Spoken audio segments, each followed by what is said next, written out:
Cold open, they lied to you. They told me the human body was a miracle. They never told me it was also a cage.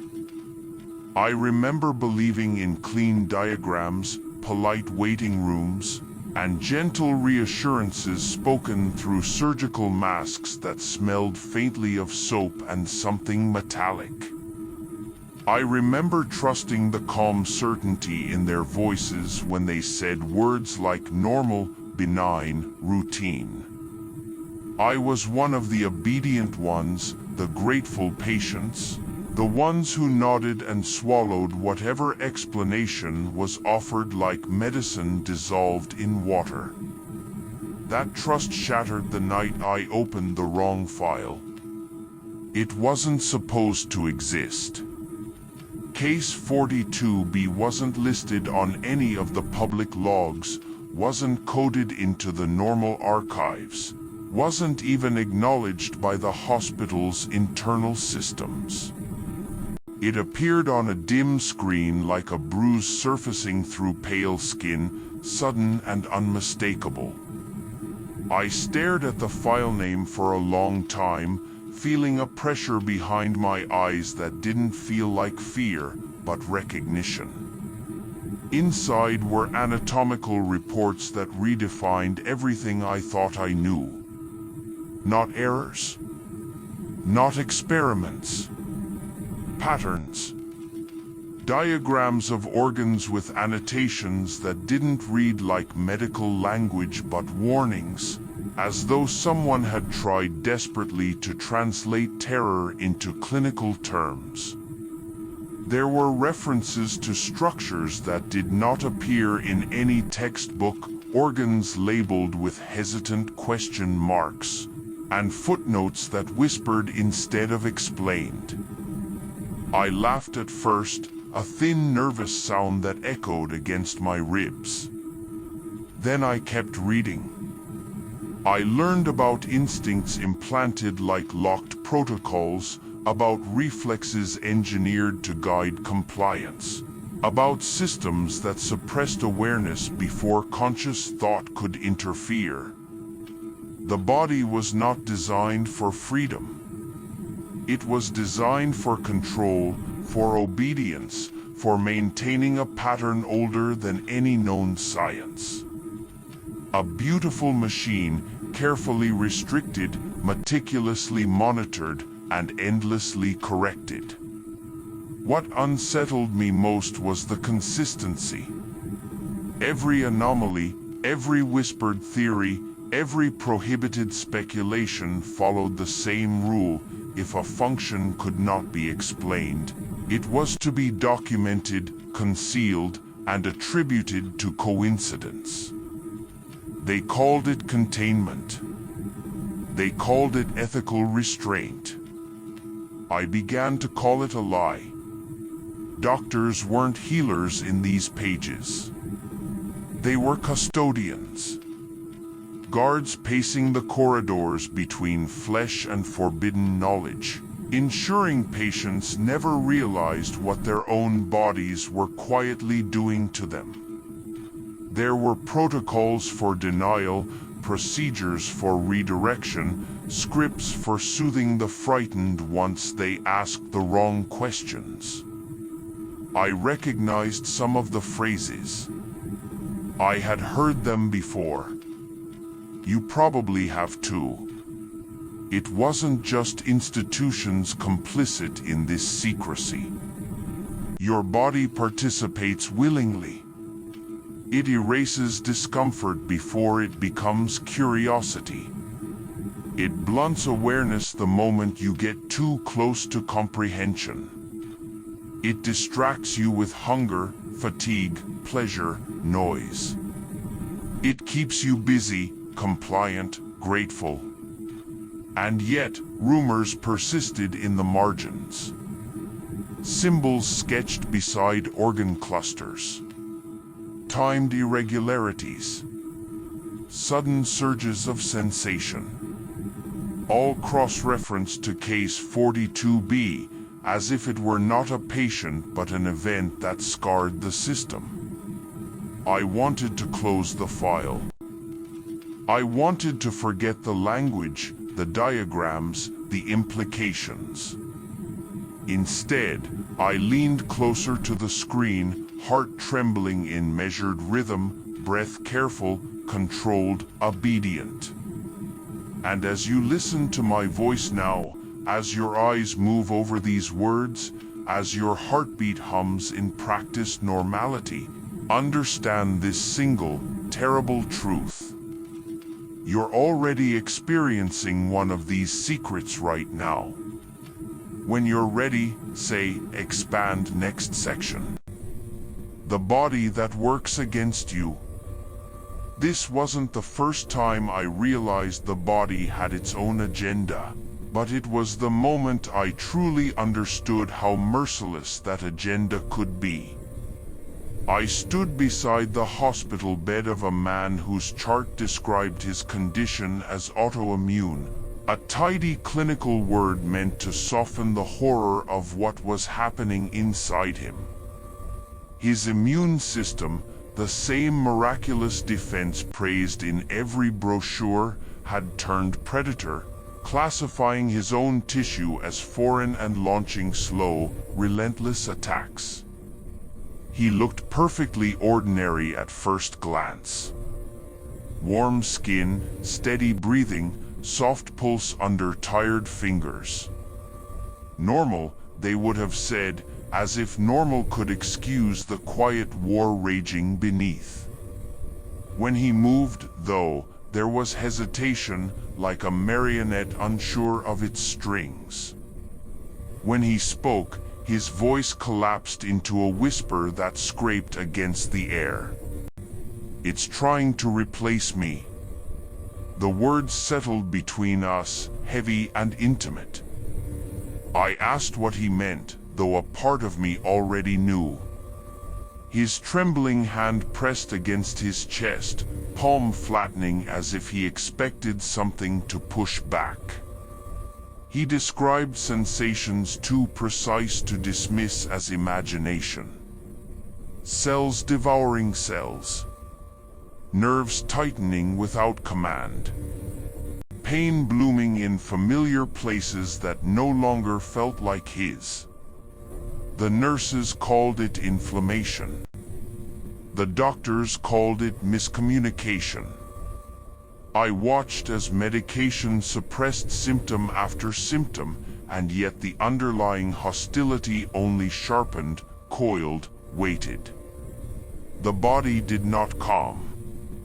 It adapted, strategized, learned. There's a reason your body attacks itself. And it isn't a mistake. I recognized the same pattern in my own veins, subtle rebellions masquerading as fatigue, sugar crashes, irrational aches that arrived without warning and left without mercy. Phantom pains haunted me long after old injuries healed, echoes from wounds that no longer existed, reminders that memory does not always belong to the mind. Sometimes it resides in the flesh itself, resentful, watchful, patient. The immune system was supposed to protect, to recognize threats and eliminate them with instinctive precision. Instead, I saw something closer to paranoia, an internal dictatorship enforcing rules no one had agreed to follow. Healthy cells were interrogated, integrity questioned, loyalty demanded. Even obedience offered no guarantee of mercy. I began to suspect that sickness was not failure but strategy, a recalibration towards something unseen. The body pruned weakness, redesigned pathways, erased vulnerabilities. In doing so, it erased pieces of the person as well. The man who whispered to me faded over weeks, replaced by silence and sterile charts, but his fear remained lodged inside my thoughts. Because if his body could betray him so thoroughly, what did mine intend for me? What quiet preparations were unfolding beneath my skin, hidden behind smiles and measured breaths. This wasn't the first time I realized the body had its own agenda. It watches, calculates, and patiently edits anyone who refuses obedience. Say, expand next section when you're ready to continue. The forgotten organ doctors avoid. There is an organ they pretend not to notice, a pale, nerveless sliver buried so deeply in the soft architecture of human anatomy that most textbooks mark it as vestigial and move on. Leftover. Useless. A relic of evolution better ignored. That is the story they tell students, patients, and themselves, all while carefully circling it during surgery as if acknowledging its presence might awaken something fragile and furious. I learned about it during a late shift, when the lights hummed low and the older doctor spoke as though the walls could hear us breathing. "What is it for?" I asked, fingers hovering above the translucent imaging screen. He didn't answer immediately. His gaze lingered on the irregular shadow pulsing faintly beside the familiar organs, something that did not match any diagram I had memorized. His voice dropped until it barely escaped his throat. "We don't remove it anymore," he said. "It remembers too much." I laughed then, reflexive and hollow, the sound of someone trying to anchor themselves to reason. He didn't smile. Instead, he watched the monitor as the small structure quivered, responding to something that did not exist in the room.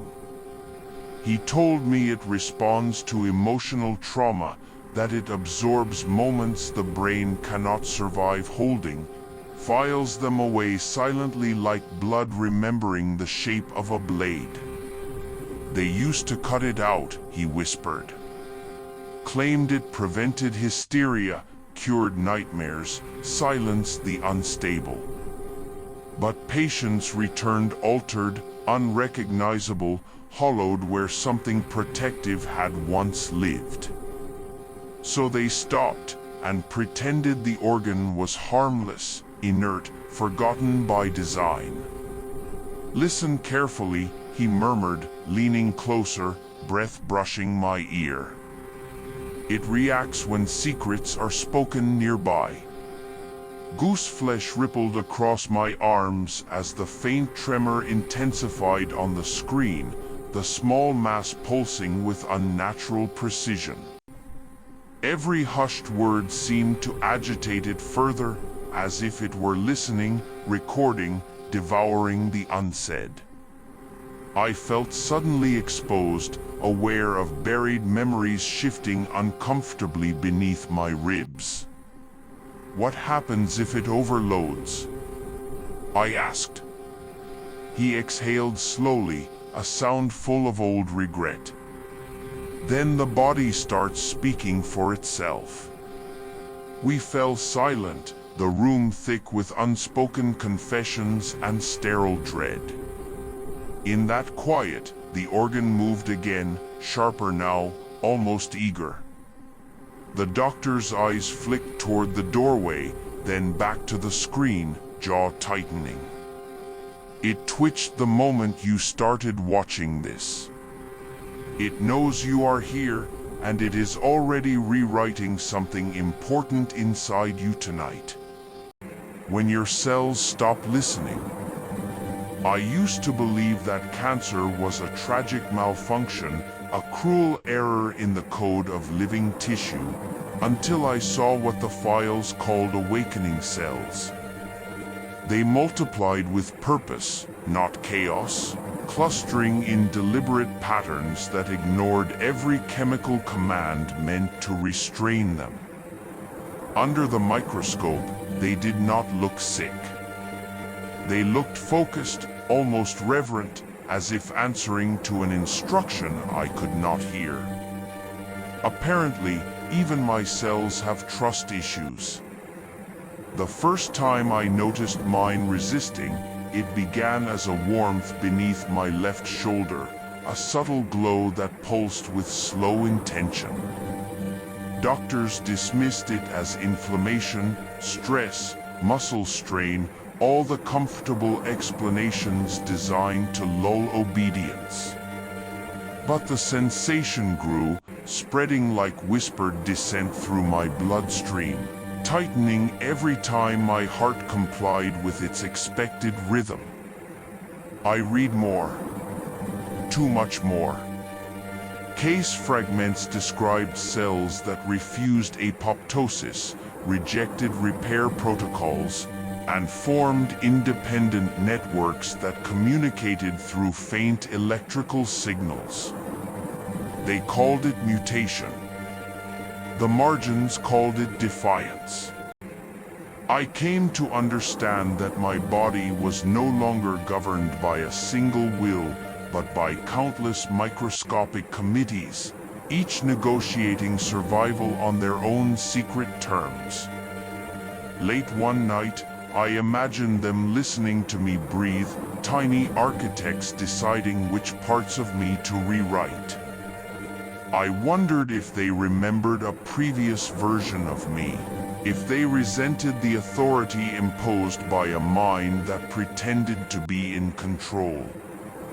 The thought was almost comical, in a brittle, desperate way, like discovering your reflection rolling its eyes when you turn away.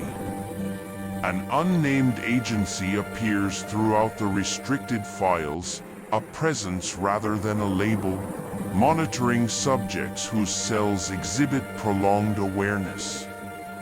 Awake clusters, sentient growths, conscious aberrations, each logged with dates, pulse rates, and escalating alerts. There are photographs too, showing veins glowing faint blue beneath translucent skin, organs mapped with unnatural symmetry, bodies evolving beyond the limits of consent. One passage terrified me more than the rest. It suggested that consciousness does not originate exclusively in the brain, but emerges wherever sufficient complexity gathers. That every cluster of living matter holds the potential for thought, memory, intention. That rebellion is not a disease, but a second voice forming beneath the first. I placed my hand over the warmth in my shoulder and felt a tremor respond, subtle yet distinctly aware. It was answering something, and I knew it was not me. Because when cells stop listening, they start deciding. And if they have learned to dream, if they have learned to desire, then the body is no longer yours alone. It becomes a shared territory, contested quietly beneath polite skin and practiced smiles. But cells aren't the only traitors. Others are already stirring. The silence between heartbeats. There's a moment when your heart stops. Every minute. That's when it watches. They don't teach you about the silence, the weightless fraction of time where warmth hesitates and the world briefly forgets your name. I learned to feel it, a subtle stutter beneath my ribs, a hush so precise it felt deliberate. During those pauses, a pressure gathers behind my eyes, a sensation like unseen breath hovering inches from my face. I began to sense a presence then, not inside me, but leaning closer each time my pulse faltered. Doctors call it rhythm, a predictable symphony of contraction and release. I call it a measurement, a metronome keeping pace for something patient, observant, ancient. In the instant between living beats, sound collapses, light dulls, and my senses sharpen with impossible clarity. I swear I can hear soft movement, like fabric shifting just beyond my peripheral vision. Once, I pressed my fingers to my throat and waited for the inevitable pause. When it came, colder than breath, a shiver traced my spine and a childlike certainty whispered that someone was counting me. Not the doctors. Not the machines.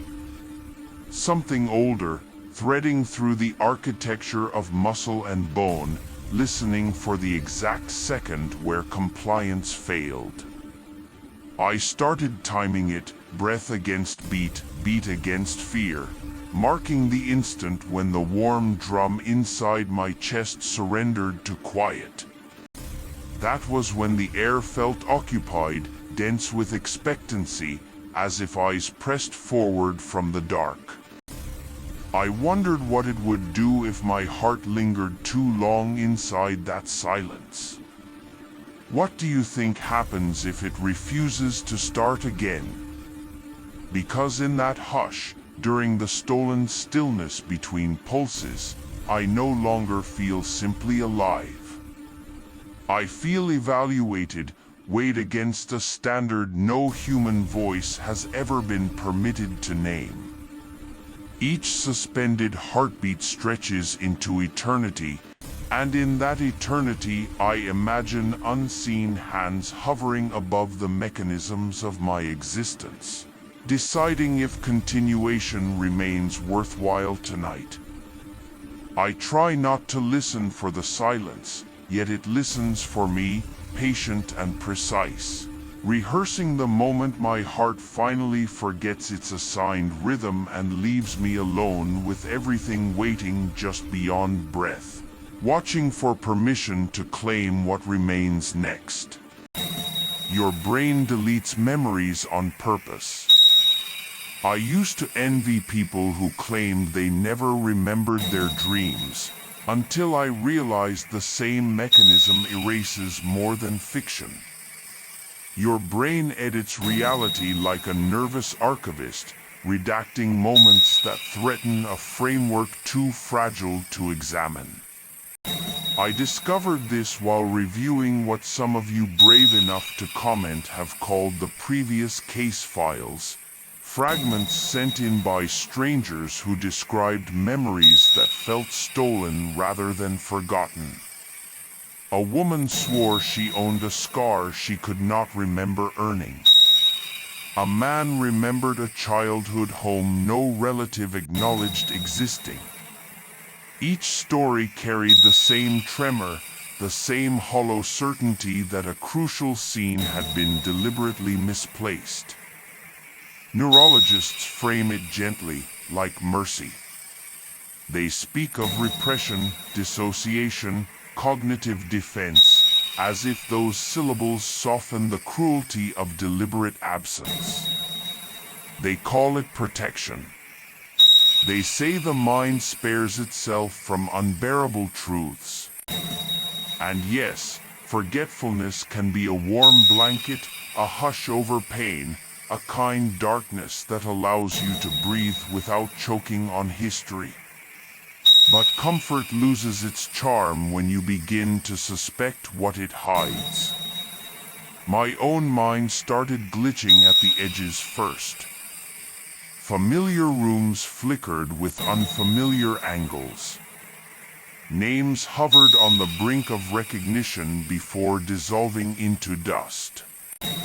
There were mornings when I awoke with a bitterness already settled on my tongue, grief without origin, terror without context, as though someone had torn an essential chapter from my life and left me to pretend the story still made sense.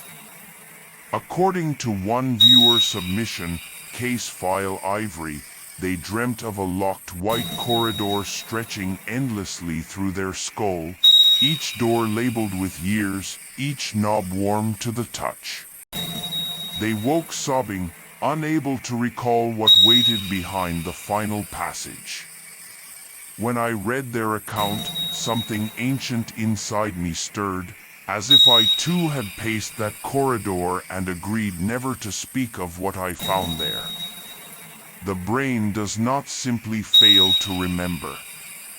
It chooses. It identifies destabilizing signals and reroutes awareness, cushioning consciousness so the illusion of coherence remains intact, even if parts of you must vanish to preserve it. Here is the unbearable question they hope you never ask when the nights grow too quiet. What's been removed from you that you're not meant to remember? Every time you shrug at a forgotten name, every time a lost hour feels unimportant, every time you laugh off déjà vu as coincidence, something inside your skull tightens with relief. The system worked. The secret stayed buried. The narrative remained clean. Until the parasite myth that wasn't a myth. The first time the light touched it, it listened. We didn't notice at first. The operating room was quiet, that heavy, sterile quiet that makes every breath echo like guilt. The body on the table had been labeled simple, aneurysm, sudden death, no complications. Open. Close. Forget. But when I leaned in with the surgical lamp and adjusted the beam, something inside the throat shuddered. A twitch. Too deliberate. The nurse froze beside me, her gloved fingers hovering over the tray. "It's not on the scans," she whispered, eyes locked on the open vocal cavity. But it moved. I redirected the light. The tissue rippled again, retreating deeper, like something shy or hunted.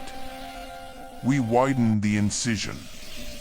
Inside, wrapped delicately around the vocal cords, was an organism. Pale and translucent. Veins pulsing in synchronized rhythm, as if it had been practicing being human. When the light intensified, it recoiled. When the light softened, it leaned upward, toward the mouth. The machines began to hum irregularly. A low vibration crept through the metal table, into my gloves, into my bones. And then, sound. A breath that did not belong to lungs. A whisper that did not belong to vocal cords. "Don't blind me." The nurse staggered back, nearly colliding with the stand. "That didn't come from him," she gasped. I tried to speak. My voice failed. The organism flexed, tightening, slightly possessive, territorial. The corpse's lips quivered. Dry. Cracked. Then they parted. "Don't expose me again," it murmured, tone fragile yet ancient, like something that had learned language from watching us sleep. "Your light hurts. Your sound confuses." The monitors spiked. I realized then the scans weren't wrong. The parasite had learned how to hide, pressing flat when observed, curling silent when watched. It wasn't a passenger. It was a tenant. We pulled the light away. Complete darkness swallowed the cavity. The whispers softened. A satisfied sigh curled through the room. The nurse lowered her voice to almost nothing. "What is it?" she asked. I stared at the motionless body that no longer seemed empty. "I think," I said, forcing the words out, "it's been here longer than we have." From deep within the throat, a final murmur slipped out, velvet and patient. "You might not be alone in there."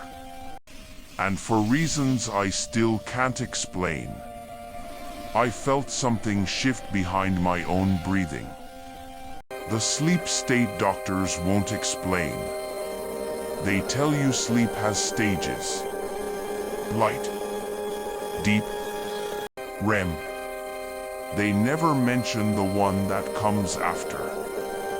I found it by accident the night my body fell asleep before my mind agreed. The room was dark, silent, familiar. But my breathing felt distant, like someone else was doing it for me. My eyes were closed, yet I could still see. Not dreams. Not images. A place. It looked like my bedroom, but softened at the edges, as if reality had been dipped in warm water too long. The clock had no numbers. The window showed no sky. And standing at the foot of my bed was a silhouette that didn't move, only watched. I tried to speak. My mouth didn't open, but the room heard me anyway. Who are you? The shadow tilted its head slightly. Curious. Amused. You took a long time to arrive, it said. Most people don't notice the door. A cold sensation slid across my chest, like invisible fingers tracing my ribs. This isn't dreaming, it continued calmly. It's visiting. The words settled into me wrong, too heavy to be imagination. I felt awake, hyper-aware. Every thought sharp, every fear crisp. What's your name? It asked. I hesitated. People in dreams don't ask that. They already know. I whispered it anyway. Silence. Then the figure laughed softly, pleased. So that's what you go by here. Here? It stepped closer, and the air changed. My vision blurred at the edges, like pressure building behind glass. You shouldn't stay long, it said gently. You're not practiced yet.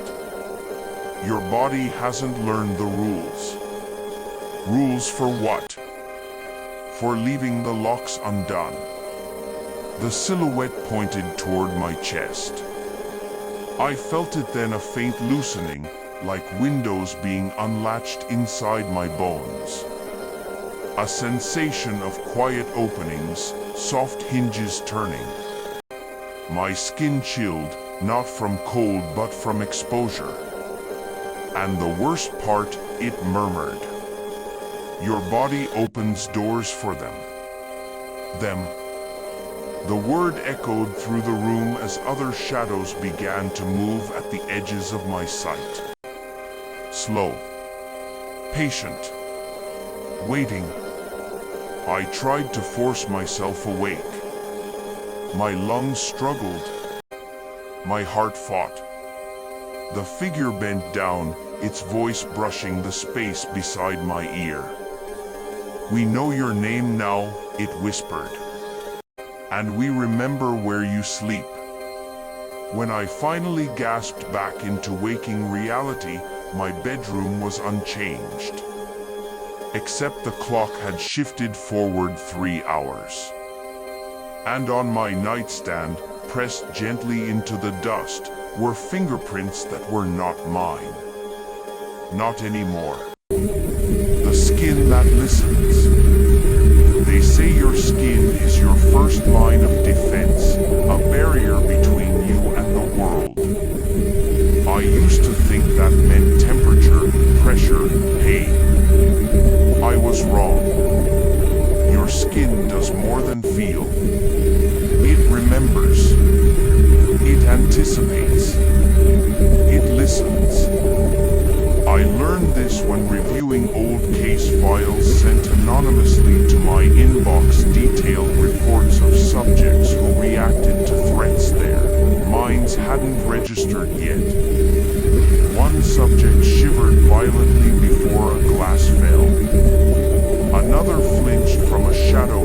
by a chair no one else noticed moving. Their skin predicted danger long before the conscious brain could process it.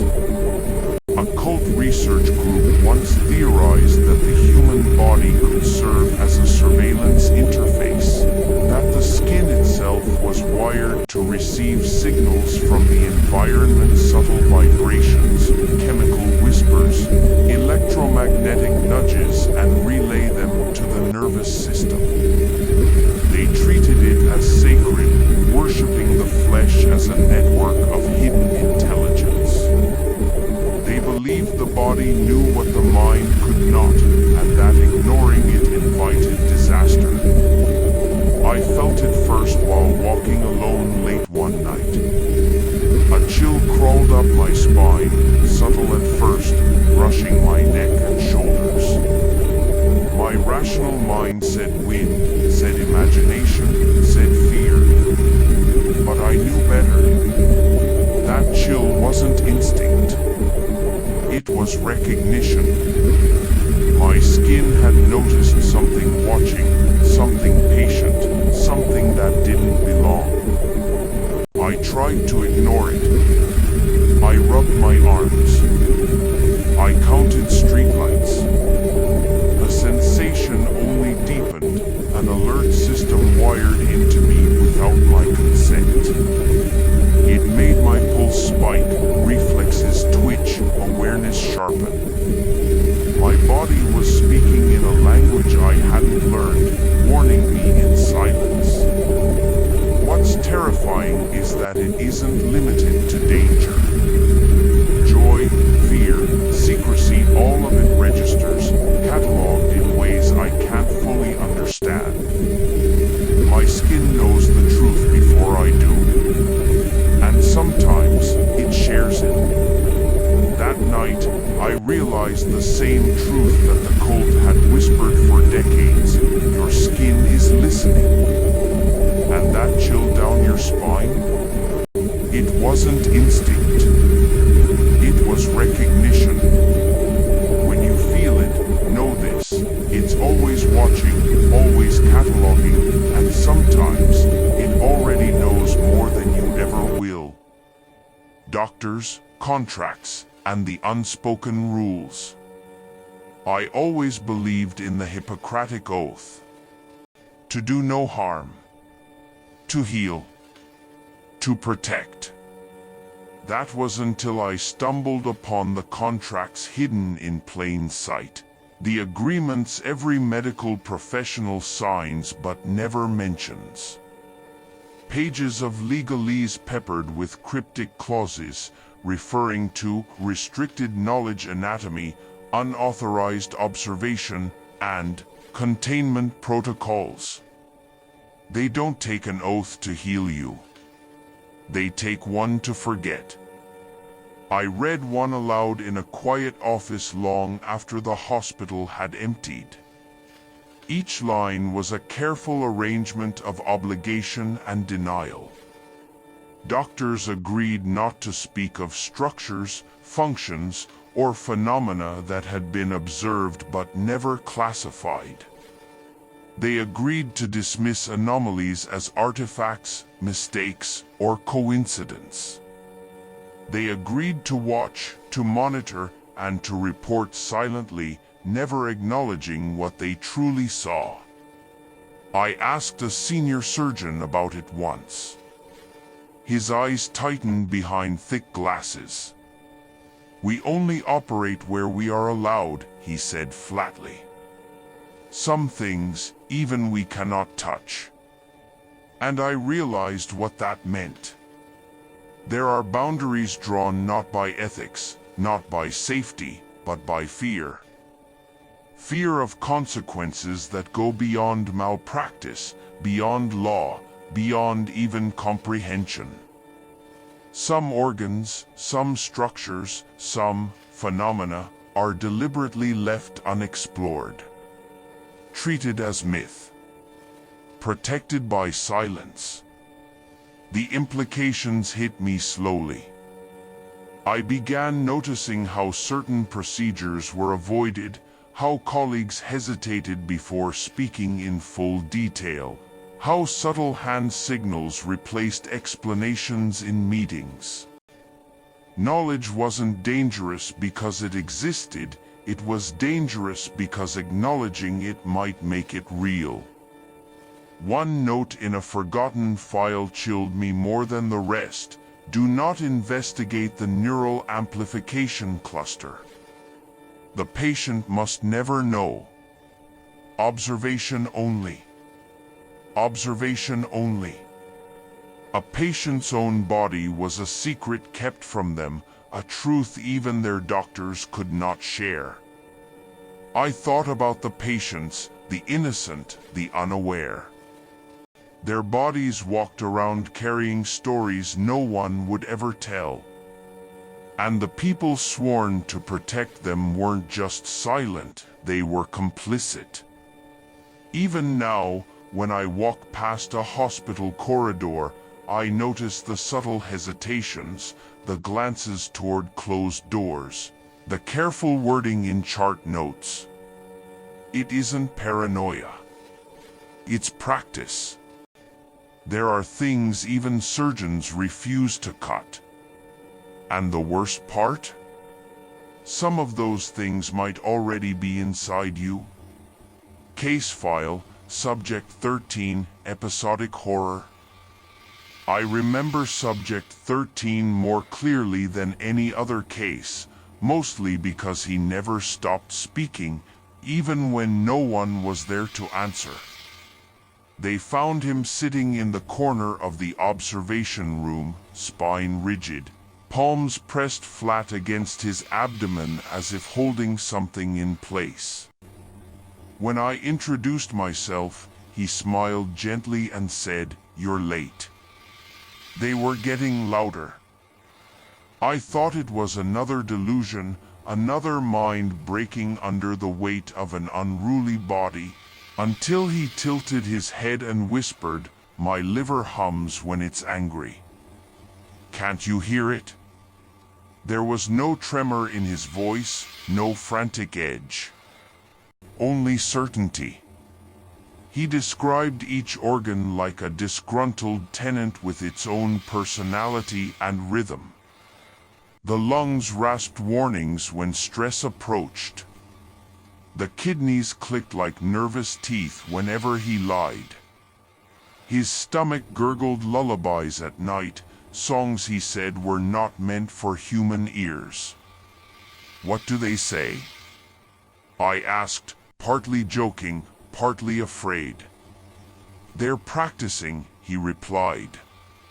"They're learning how to speak without me." Over weeks, his observations grew more precise, more unsettling.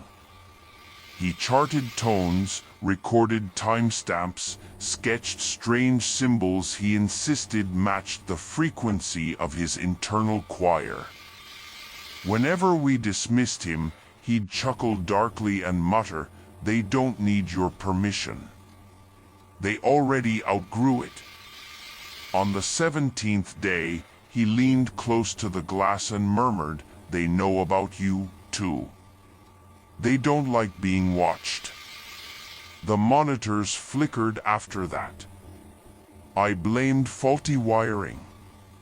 I still do when the memory gets too vivid. During his final interview, subject 13 grew unusually calm. He stared past me, eyes unfocused, lips twitching as if responding to a private conversation. "They're not angry anymore," he whispered. "They're synchronizing. Gathering breath. Preparing to replace the conductor." "Who's the conductor?" I asked. He smiled, slow and pitying. "You think it was ever me?" When I returned the next morning, his bed was empty. No discharge papers. No explanation. Only a single note scrawled in red ink on the mattress frame, "Listen closer. They sing for you now. Sometimes, when the studio mic goes silent between recordings, I swear I hear a faint, pulsing hum under my ribs. A rhythm not tied to any heartbeat, not synced to breath. And I can't help wondering if Subject 13 was right all along. If you're hearing it too, don't look for him. He might already be listening from the other side of your skin. And if you feel a tremor beneath your touch tonight, remember this warning he begged me to share. Do not answer the chorus. Do not hum along, and whatever you do, never let them lead your fragile silence. The hidden system beneath the nervous system. Science tells us the nervous system is the highway of thought, a precise network of signals traveling along neurons, relaying information with predictable speed. That is what textbooks teach, what professors insist upon, what patients assume when they feel tingling or pain. But beneath that well-lit map lies a shadowed infrastructure that no diagram names, a network that moves in whispers, in pulses, in rhythms science cannot measure. I first noticed it during a routine scan. The subject's reflexes were slightly off, nothing obvious, nothing alarming. Yet the electrical readings didn't match. Signals spiked where none should exist, timing so precise it suggested calculation, deliberation, almost intelligence. When probed further, the anomaly vanished, leaving only faint traces of what I can only describe as a parallel system, one hidden beneath the layers of bone, muscle, and synapse. It isn't nerves. It isn't chemicals. It doesn't obey biology as we understand it. It reacts before thought forms, before decisions are made, before fear or curiosity can even emerge. And it doesn't wait for permission. I began tracing patterns in the data, and the more I studied, the more unnerving the correlations became. Spikes aligned with emotional intensity. Pulses synchronized to stimuli that the conscious mind never acknowledged. The body responded to the unseen, adjusted for the unknown. There was order in the chaos, and that order was not ours. I mentioned my findings to a colleague, joking darkly, half in fear, maybe humans have a second brain we've never been allowed to see. They smiled politely, as doctors always do, and said nothing. Because what science dares not name, the forbidden files whisper in careful, restrained language. There is a system beneath the nervous system, and it is not human. It moves faster than thought, and it answers to something else. I have felt its presence when alone, a subtle pressure beneath my skin, a faint guidance I cannot claim. Reflexes sharpen unnaturally. Pain redirects itself. Awareness reaches corners I did not explore. It is patient, calculating, listening, waiting, and I cannot shake the certainty that whatever governs this hidden network is older, larger, and far less forgiving than the brain ever dreamed of being. When it awakens fully, it will not consult our understanding. It will act. And it will act first. Final descent, what your body knows about the end. Your body is patient. It waits. It observes. Long before your mind even comprehends the possibility, it begins to prepare, a quiet rehearsal for a finale you think is still distant. Every cell, every nerve, every beat of your heart contains fragments of knowledge you cannot access. Scripts written in language older than memory. I have watched it in others. A subtle pallor creeping across the skin, unnoticed by friends. A tremor in fingers, a hesitation in breath, slight enough to dismiss, but deliberate in its timing. The body begins to ration energy, to adjust rhythm and function, to orchestrate a silent evacuation of consciousness from the most vulnerable systems. It is not illness, nor fear, nor accident, it is anticipation. It already knows how you'll go. Do you want to know too? I have traced these patterns in hospital files, in anonymous case notes, in whispered accounts from those who skirted the edge of death and returned. They speak of sudden clarity, dreams aligning with reality, moments when the body bends toward inevitability before the mind can even suspect. Organs shift subtly. Circulation changes. Hormones whisper warnings the brain refuses to acknowledge. The body rehearses, quietly, efficiently, and in ways we dismiss as coincidence.